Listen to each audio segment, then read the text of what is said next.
राजपूत लोगों की नाराजगी झेलनी पड़ जाएगी मेरे कारण। अब मुझे नहीं पता था रूडी जी इतने बड़े नेता होंगे कि उत्तर प्रदेश के राजपूतों के भविष्य का भी वही तय करेंगे। ये कौन लोग हैं जो संजीव बालियान को भड़का गए? रूडी जी आजकल थ्रिलर नॉवल लिख रहे हैं क्या, मुझे ऐसा लग रहा है। तो अगर ऐसा यार यहाँ लागू हो जाता तो आज शायद रूडी जी की जगह मैं वहां बैठा हुआ होता। फर्जी वोटिंग तो हुई है, वो तो सत्यापित है। हमारे साथ बातचीत करने के लिए पूर्व केंद्रीय मंत्री संजीव बालियान। संजीव बालियान पिछले दिनों बहुत सुर्खियों में रहे। कॉन्स्टिट्यूशन क्लब के जब चुनाव हुए, चुनाव वो हार गए, लेकिन उनके समर्थक कहते हैं वो चुनाव जरूर हारे लेकिन उन्होंने सांसदों के दिल को जीत लिया। इस पूरे विषय पे बातचीत करते हैं संजीव बालियान, क्योंकि हमारे साथ ही हैं। संजीव जी, क्या रहा ऐसा इस चुनाव में कि ये कहा गया कि इसको आपने जाट वर्सेस राजपूत चुनाव बना दिया, दो कम्युनिटीज का चुनाव बना दिया? मैं रूडी जी को बहुत दिनों से जानता हूं, मैं मित्रता भी रही है, मैं उनके रही है बहुत बार गया हूं। हाँ, अब तो चुनाव लड़े हैं तो अभी तो पता नहीं आगे क्या रहेगा लेकिन अब तक तो रही है। मुझे रूडी जी का पता भी नहीं था कि रूडी जी राजपूत है, क्योंकि वो बिहार के रहने वाले हैं। और दिल्ली में कम से कम सांसदों में मित्रता जाति देख के नहीं होती। अगर सांसद बनकर आए, यहां भी हम जाति देखेंगे तो ऐसा कहीं नहीं था। दूसरी बात, उत्तर प्रदेश के ज्यादातर राजपूत सांसदों ने मुझे वोट दिया, मेरे साथ खड़े रहे। आप लोगों ने भी देखा है, सुबह से शाम रात तक मेरे साथ खड़े थे। और अगर जाटों की बात करो तो बड़े परिवार हैं। अजय चौटाला, दुष्यंत चौटाला वोट डालने नहीं आए, भूपेंद्र हुड्डा जी वोट डालने नहीं आए, जयंत चौधरी वोट डालने नहीं आए, तो जातियों का चुनाव कहां से? मुझे 291 वोट मिली है। पूरे देश में शायद 25 वोट नहीं होंगे। जाट सांसद और पूर्व सांसदों को मिलाओगे तो 25 वोट नहीं होंगे। रूडी जी को इतनी वोट मिली है तो क्या राजपूत सांसदों को कितनी वोट है? तो कोई किसी का भी ये कहना, इसका चुनाव का जाति से कोई संबंध नहीं था। ये एक मित्रता का चुनाव था। सांसदों में जिसकी उठ बैठ है, जिसकी मित्रता है, जो अपने विचार से किसी को प्रभावित कर पाए, इस तरह का चुनाव था। इस चुनाव को जातिवाद रहने देना बिल्कुल गलत है। लेकिन ये भी एक बयान आ गया रूडी जी का कि अगर इसको जाति से जोड़ के देखा जाए तो संजीव बालियान को, क्योंकि आगे चुनाव लड़ना है, तो उनकी जो कॉन्स्टिट्यूएंसी है यानी लोकसभा क्षेत्र है, वहां राजपूत लोगों की नाराजगी झेलनी पड़ जाएगी मेरे कारण। अब मुझे नहीं पता था रूडी जी इतने बड़े नेता होंगे कि उत्तर प्रदेश के राजपूतों के भविष्य का भी वही तय करेंगे। मैं तो सोच रहा था हमारे यहाँ बहुत बड़े बड़े नेता हैं। अब इस बात की चिंता तो उत्तर प्रदेश के हमारे नेताओं को होनी चाहिए, मुझे नहीं। या योगी जी की चिंता करें इस बात की, मुझे चिंता करने की आवश्यकता नहीं इस बात की।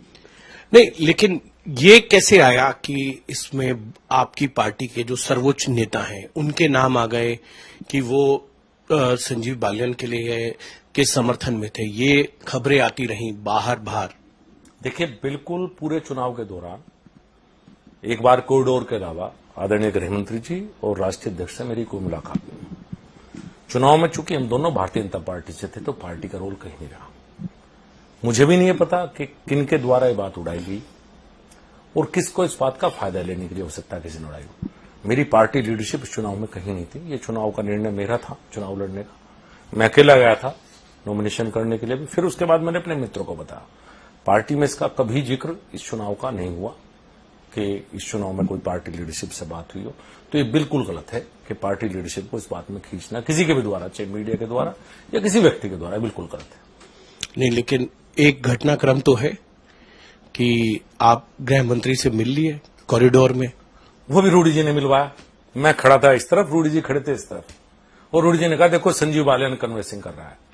तो मैंने उन्हें प्रणाम किया, मेरे नेता हैं, और कोई बातचीत ज्यादा वहां नहीं हुई। जस्ट क्या हाल है ये बातें हुई। इसके अलावा मेरी कोई मुलाकात उनसे नहीं। वो भी रूडी जी के वजह से ही मुलाकात हुई उस दिन भी, नहीं तो मेरी कोई मुलाकात उनसे नहीं हुई चुनाव के दौरान। लेकिन ये कैसे कहा जा रहा है कि कुछ लोगों ने संजीव बालियान को भड़का दिया और चुनाव लड़ाया? संजीव बालियान के कंधे पे बंदूक रख के वो निशाना राजीव प्रताप रूडी का करना चाहते थे। पता ये नहीं कौन लोग हैं जो संजीव बालियान को भड़का गए?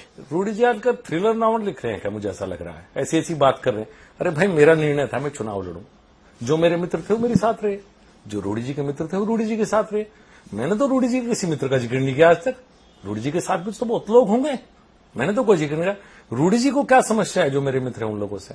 भाई रूडी जी, मेरा तो दायरा बढ़ा है, मेरे नए नए और मित्र भी बने हैं, और जो मेरे साथ थे आगे मैं उनके साथ रहूंगा।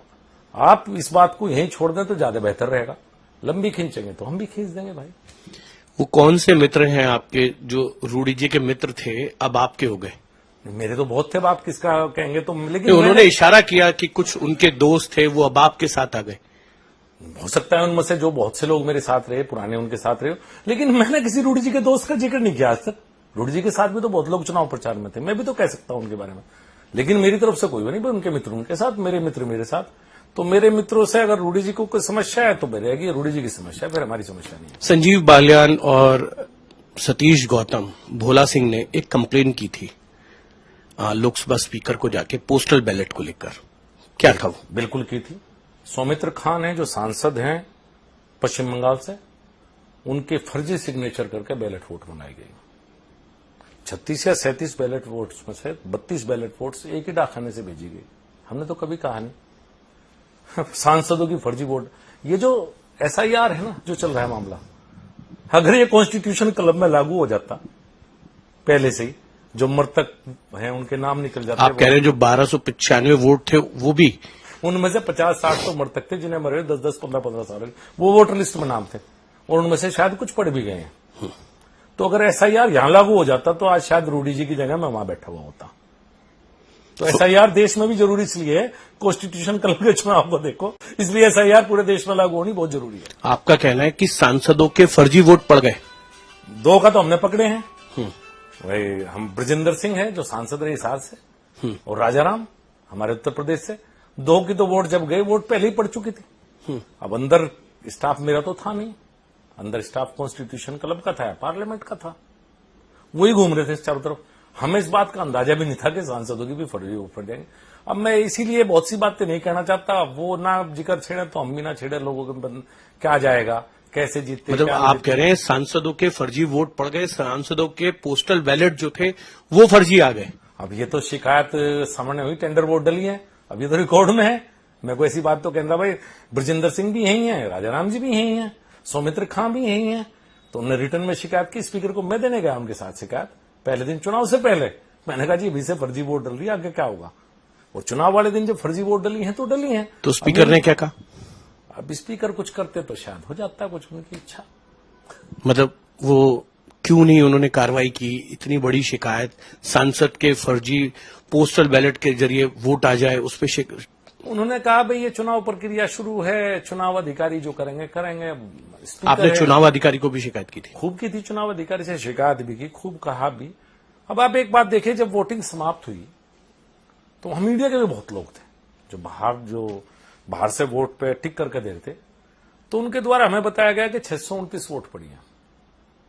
फिर 1.5 घंटे का बीच में गैप दे दिया गया पोलिंग खत्म होने के काउंटिंग के बीच में। 629 वोट सब मीडिया ने भी सुनी, मैं अकेला नहीं था सुनने वाला वहां। रूडी जी ने भी इतना ही सुना था शायद, क्योंकि वो भी वहीं थे। उसके बाद जब काउंटिंग शुरू हुई तो 629 की 669 वोट होगी, 40 वोट पे कहां से आई। तो मैंने कहा भाई ये तो 629 थी। सबने कहा 629, कहना जी गिनती में गलती होगी। अरे भाई 1200-1300 वोट है, 40 आदमी का स्टाफ बैठा है, 1200-1300 एक पोलिंग बूथ पे वोट होती है, 4 आदमी वोट डलवाते हैं, तो गिनती गड़बड़ नहीं होती। यहां 30-40 लोग थे गिनती करने वाले, उनसे 40 वोटों की गिनती गड़बड़ होगी, ये बड़ी अजीब बात है भाई। फिर भी हम इस बात को, ठीक है, फिर भी हमने स्वीकार कर लिया भाई हम हार गए तो हार गए, फिर भी हमने स्वीकार किया। पर ये मुद्दे तो थे, सबके सामने थे। अब पब्लिक पे क्यों नहीं लाए इसे? भाई मैंने इसीलिए नहीं लाया था पहले, मैंने कहा कोई बात नहीं, चुनाव था, फ्रेंडली फाइट थी, हमारा आपस में सांसदों का चुनाव था। लेकिन अब जब रोज रोज सुन रहा हूं अहंकार की बातें, ये बातें, अरे भाई जीत गए, कैसे जीत गए, हम नहीं छेड़ना चाहते। अब छेड़ोगे तो बता देंगे भाई। तो अब तो आप बता ही रहे हैं SIR हो जाए, फर्जी वोट पड़ गए, पोस्टल बैलेट जो है 32 पोस्टल बैलेट एक ही डाक खाने से भेज दिए गए। अब अगर मैं गलत कह रहा हूं तो इसका कोई जवाब दे देना भाई, जो मैंने सवाल उठाए तो सच है। अब फर्जी वोट डली है तो डली है, टेंडर वोट अभी भी रिकॉर्ड होगा, सौमित्र खान की भी रिपोर्ट है, सारी चीजें तो मैं वो कह रहा हूं जो हुई है। मतलब आपके खिलाफ हराने के लिए षड्यंत्र किया गया। अभी से कुछ ही कह लो आप, अभी से क्या कहेंगे, ये हुए हैं। पर चूंकि बैलेट शुरू में लिस्ट बनाने से लेकर सब काम कॉन्स्टिट्यूशन क्लब वालों के कर्मचारियों के हाथ में था ज्यादातर, अंदर भी कॉन्स्टिट्यूशन क्लब के कर्मचारी लगे हुए थे।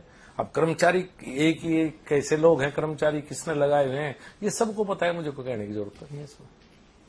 मतलब कर्मचारियों और आपका कहना है रूडी जी ने मिली भगत कर ली।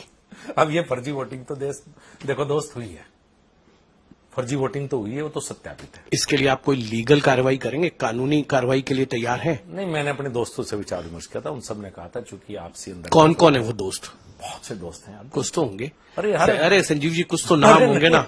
नहीं, कोई ऐसा तो नहीं है नाम बताना 30-40 लोगों से मैं आपने तो- कंसल्टेशन ना, कर? मेरे अपने मित्रों से बात हुई, उन्होंने कहा छोड़ दो इस बात को यार, कोई बात नहीं, चुनाव है, होता रहता है, कोई इतनी बड़ी बात नहीं है। मतलब सांसदों के फर्जी वोट पड़ जाएं, ये छोटी मोटी बात लगती है आपको? अब पड़े तो हैं दोस्त, अब क्या करें। हमने सोचा फ्रेंडली फाइट थी, हम दोनों एक ही पार्टी के, इस बात को नहीं उठाते, ना भी उठाते शायद हम। अगर कुछ और चर्चाएं हमारे पास ना आ रही होती तो ना उठाते हम। लेकिन संजीव बालियान अभी भी राजीव प्रताप रूडी को अपना दोस्त मानते हैं। आपने कहा कि पहले वो मेरे दोस्त थे, अब पता है या नहीं पता? अब वही ज्यादा दिक्कत मान रहे हैं। मैंने तो बताया ना, किसी बात की कोई जिक्र किया नहीं किसी भी चीज का। अब मैंने तो चुनाव के बाद भी कोई इंटरव्यू दिया, आज पहले व्यक्ति आप हैं जिससे मैं कॉन्स्टिट्यूशन क्लब के चुनाव के बारे में बात कर रहा हूं। लेकिन मेरे रोज रोज मेरे कानों में अगर बात आ रही है, मैं तो आज भी कहता हूं मेरे बड़े अच्छे संबंध थे, बहुत अच्छे, और एक इश्यू को लेकर मैं चुनाव लड़ा था, आउटसाइडर्स को रोकने के लिए। उसके अलावा मुझे कोई शिकायत नहीं थी कभी भी। ये इशू था, और ये इशू मैंने जो जनरल बॉडी मीटिंग थी कॉन्स्टिट्यूशन की, उसमें भी उठाया था। मेरा एकमात्र इशू ये था कि क्लब सांसद और पूर्व सांसदों को उनका रहना चाहिए। इससे अलग व्यक्तिगत मतभेद मेरे रूडी जी से बिल्कुल कभी भी नहीं रहे।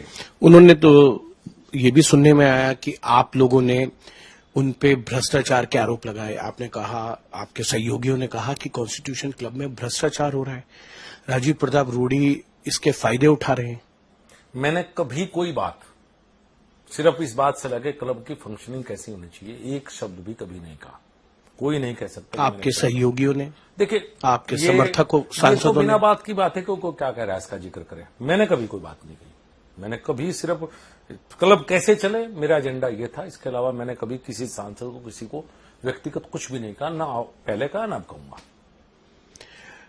संजीव बालियान चुनाव लड़ने के लिए तैयार हो गए, इसके पीछे कोई कहानी है?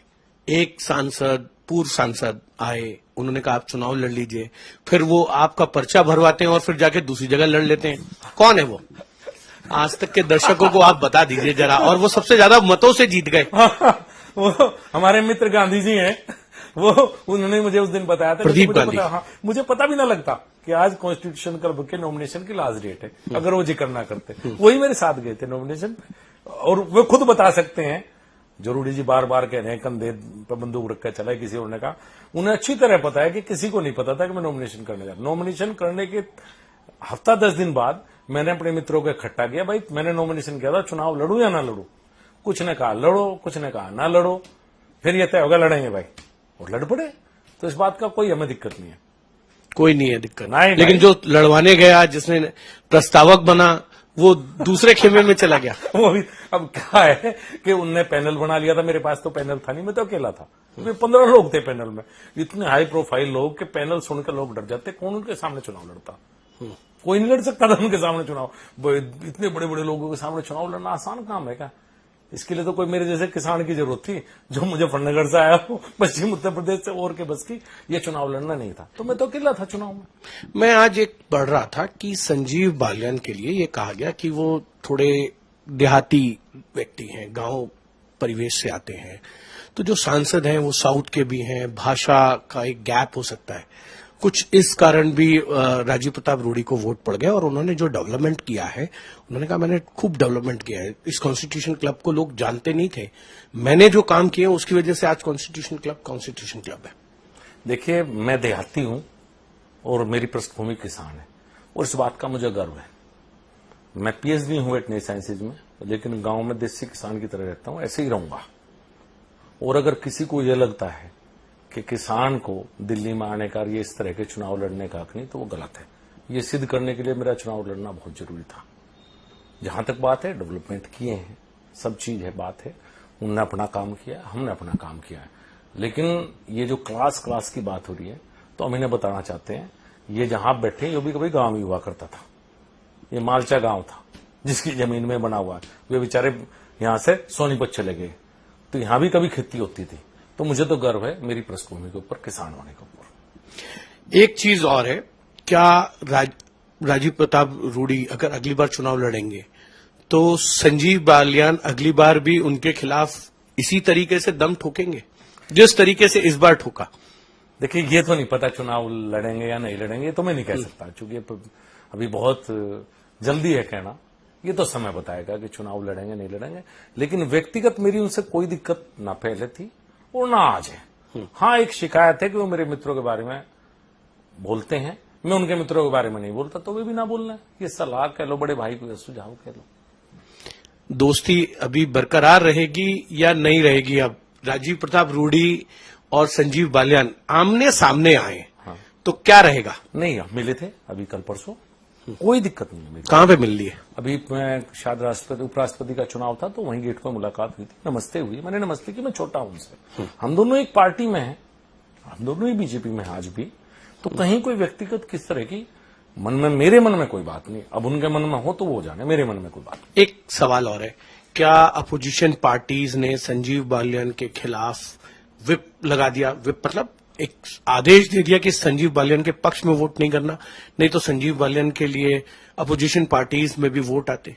भाई, एक तरफा सारा इंडी गठबंधन, अब इसका क्रेडिट कोई ले लो तो ले लो। इंडी गठबंधन पूरा पूरा एक साथ गया है, चाहे कांग्रेस हो, चाहे समाजवादी पार्टी हो, चाहे आरजेडी हो, चाहे डीएमके हो या चाहे टीएमसी हो। जो मेरे मित्र थे, जो मेरे साथ थे, उनकी भी मजबूरी होगी, चूंकि पार्टी लीडरशिप का आदेश हुआ। अब ये पार्टी लीडरशिप ने, अलग अलग पार्टियों ने क्यों आदेश किया, वो तो रूडी जी जाने और वो पार्टी जाने कि क्या बात हुई। लेकिन मुझे तो इस बात को अच्छा लगा और सुनकर कि सारा विपक्ष मेरे खिलाफ एकजुट हुआ, तो मेरे लिए तो ये बड़ी बात है। तो मैं तो इस बात से भी खुश हूं कि इकट्ठे होंगे। राजीव प्रताप रूडी के कुछ वीडियो वायरल हुए जिसमें सोनिया गांधी उनको कुछ कह रही हैं, फिर वो राहुल गांधी से कुछ कहते हुए संसद भवन में 2 बार दिखे। अब किसी की कोई इतनी मदद करेगा तो ऑब्लाइज तो होना चाहिए, क्या दिक्कत है, जितनी मदद उन लोगों ने की। संजीव बालियान नहीं गए, सोनिया गांधी, मल्लिकार्जुन खड़गे, राहुल गांधी पे, प्रियंका गांधी पे, क्योंकि ये पार्टी का तो चुनाव नहीं था। मैं जो सांसद है, आम सांसद, उन सबसे मिला, लेकिन मेरी सोनिया गांधी, राहुल गांधी या खड़गे जी से मुलाकात बिल्कुल इस चुनाव के दौरान। हाँ, कांग्रेस के बहुत से सांसदों से मिला, बहुत से सांसद मुझे वोट देना चाहते थे। एक तो मेरे ऐसे मित्र हैं, बड़े पदाधिकारी, नाम लेना तो ठीक न था, उनकी आंखों से आंसू आगे जब आदेश मिला सुबह कि वोट संजीव बालियान को नहीं देनी। कादिर राणा भी वोट करने आए थे संजीव बालियान को, लेकिन अंत में वोट कहीं और चला गया। हमारे एक मित्र हैं उत्तर प्रदेश के, उनका हाथ पकड़ के खींच के ले गए कि पार्टी नेतृत्व का आदेश है। अब जब किसी पार्टी का आदेश है तो मुझे बुरा नहीं लगा, क्योंकि अगर मेरी पार्टी का कोई आदेश होता तो कभी भविष्य में किसी बात में तो मैं वो करता। तो मैं सांसदों से, मेरे मित्र हैं ज्यादातर, मैंने 10 साल सेंट्रल भवन में बैठ के मित्रता खूब कमाई है। खैर मेरे से रूडी जी बहुत सीनियर है, 35 साल में, मैंने उन्हें कहता उन्होंने नहीं कमाई होगी, पर 291 लोग मेरे साथ रहे, जबकि सारा विपक्ष दूसरी तरफ चला गया। अगर उन्हें शायद मौका मिलता विपक्ष के सांसदों को अपनी अंतरात्मा की आवाज पे वोट डालने का, जैसे उपराष्ट्रपति में मिला है, तो रिजल्ट कोई दूसरा होता। विपक्षियों ने आपके खिलाफ जो है वो आदेश जारी कर दिया था। अच्छा रहता कि भारतीय जनता पार्टी भी आदेश जारी कर देती तो संजीव बालियान जीत जाते। नहीं, वो नहीं, उसको देखते हुए नहीं, वो नहीं कर सकते थे, क्योंकि हम दोनों एक पार्टी के थे और मैंने पार्टी से कभी ये रिक्वेस्ट भी नहीं की और मेरे इस बात से कोई नहीं था। मेरा आज भी यही मानना है कि जब हम दोनों भारतीय जनता पार्टी से जुड़े हुए थे तो पार्टी को नहीं आना चाहिए था। भारतीय जनता पार्टी में बहुत से लोग ऐसे हैं जो उनके साथ रहे, पार्टी में बहुत से लोग ऐसे हैं जो मेरे साथ रहे, जहां मेरी मित्रता थी मेरे साथ रहे, जहां उनकी मित्रता थी उनके साथ। अंतिम सवाल, क्योंकि उस पूरे चुनाव में वोट डालने के लिए गृह मंत्री अमित शाह, जेपी नड्डा भारतीय जनता पार्टी की तरफ से आए। राजीव प्रताप रूडी का यह कहना है कि ये वोट उनके पक्ष में गए, इसीलिए वो जीत गए। मैं कहा तो अंदर जो काउंटिंग में बैठे हुए थे सब लोग थे, वो कॉन्स्टिट्यूशन का कर्मचारी जाते, उन्होंने बता दिया होगा, रूडी जी को दिखा दिया होगा, मुझे तो पता नहीं कि मुझे वोट मिली या नहीं मिली, क्योंकि मैंने तो देखा नहीं। जब वोट डालने के अंदर सीक्रेट बैलेट वोटिंग थी तो रूडी जी को कैसे पता लगा और मुझे नहीं पता लगा। अब आप समझ लो कि इसका मतलब रूडी जी का नेटवर्क अंदर कुछ ज्यादा मजबूत था। आपको लगता है SIR हो जाए यहाँ? हाँ, हो जाता तो शायद रिजल्ट कोई दूसरे होते, इसीलिए देश में SIR जरूरी है, क्योंकि हमने एक बहुत छोटे चुनाव में देख लिया कि SIR की आवश्यकता है, तो इसलिए पूरे देश में अब आवश्यकता है फर्जी वोट या मृतकों की वोट, ये सब निकाली जानी चाहिए। जी, ये थे संजीव बालियान, जिनका ये कहना है कि चुनाव उनके और राजीव प्रताप रूडी के बीच में थे, लेकिन इसमें किसी भी तरीके से कोई विवाद अगर ना आए तो ज्यादा अच्छा रहेगा, अगर बात चलेगी तो फिर बहुत दूर तक जाएगी। कैमरामैन संजीव कुमार के साथ हिमांशु मिश्रा, दिल्ली।